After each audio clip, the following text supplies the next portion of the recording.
Agora nós vamos estudar alguns indicadores de estrutura de capital, lembrando que os indicadores em si nada mais são do que relações entre contas das demonstrações contábeis, né? No caso aqui, esses indicadores de estrutura de capital relacionam contas ou grupos de contas do balanço patrimonial, tá?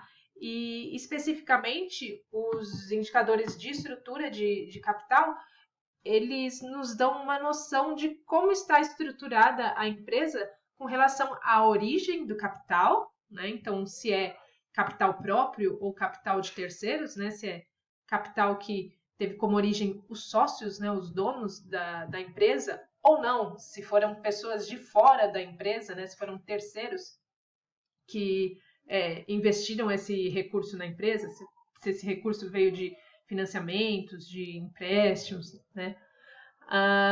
E também esses indicadores de estrutura de capital também nos dão uma ideia de onde esses recursos estão sendo aplicados, né? Basicamente, se no longo prazo ou se no curto prazo.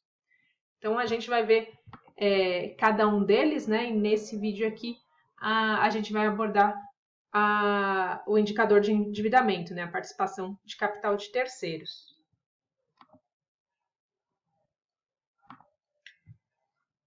Esse indicador de participação de capital de terceiros indica quanto que a empresa pegou de capital de terceiros, né, de pessoas que não são donas da sociedade, né, não são sócios, para cada R$ 100 de capital integralizado pelos sócios, né, R$ 100 de capital próprio. Então, essa relação entre capital de terceiros e capital próprio, que a gente pode expressar por meio dessa fórmula.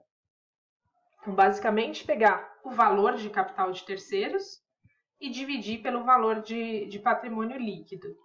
Tá? Então, vendo aqui na demonstração contábil, para ficar mais claro, capital de terceiros são todas as obrigações da empresa, né? Então, inclui o passivo circulante e o passivo não circulante. Então, todas as contas, né, que estiverem registradas aqui, a gente vai somar os valores para saber qual que é o valor de capital de terceiros, né, de obrigações da empresa, de, entre aspas, dívidas da empresa, né, de tudo que ela tem de saldo a pagar.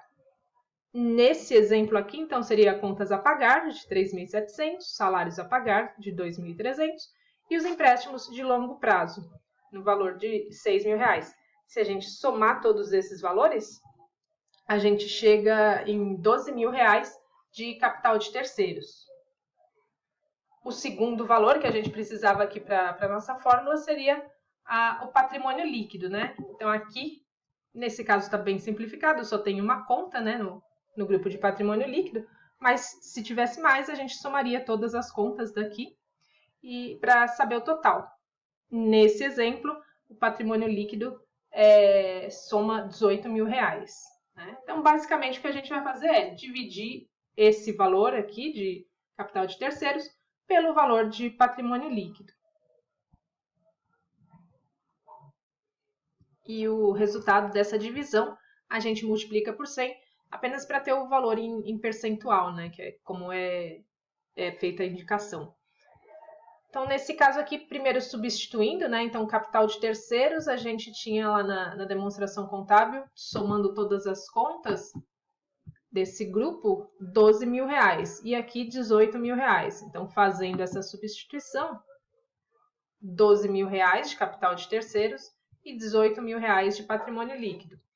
Aí, na sequência, então, dividindo esse valor aqui, 12.000 por 18.000, a gente tem 2/3, né? Então, 0,67, multiplicando por 100 para ter esse valor em percentual, 67%.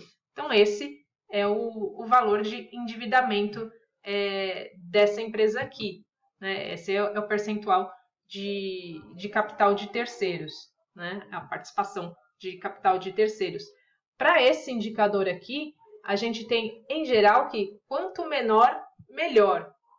Se a gente for estudar mais para frente o grau de alavancagem financeira, a gente vai ver que existem exceções, né, para esse tipo de análise, né? Às vezes pode ser bom ter dívida, mas no momento aqui, para nossa análise, quanto menor esse indicador, melhor. Menos obrigações, né, com terceiros a empresa teria, seria melhor desse ponto de vista financeiro, né, do endividamento. Menos endividada ela estaria.